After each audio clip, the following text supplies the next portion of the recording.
So today nga nandito ako sa BIR para mag-submit ng inventory list dahil first time ko kabado 20 ang auntie mo. Ayan, para sa mga taga-RDO 25A, ang kinuha lang nila sa akin ay sworn declaration, Annex D, and hard copy ng inventory list for no inventory.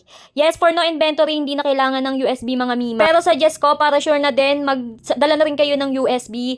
And sworn declaration for gross remittance, isabay nyo na kung hindi naman kayo nakaka 500k yearly. Ang deadline ng pag-submit ng sworn declaration for gross remittance ay January 20 and for inventory list naman ay January 30. At kung 8% kayo, ipa-update nyo na din. Pwede naman siya sa Oros, pero kung hindi kayo sanay, ipa-update nyo na din dyan sa BIR. At saka nga pala Xerox copy ng valid ID nyo kailangan sa notary. Kung dyan din kayo nagpapanotarize ng sworn declaration nyo, wala pa silang 2025. So I suggest, punta kayo dun sa katabing building, may 2025 na sila.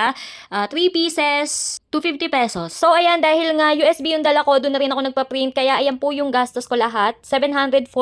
Basahin nyo na lang kung ano-ano. At kung hindi mo pa rin alam kung saan kukunin yung mga form, i-follow mo ako at i-message, isi-send ko sa'yo.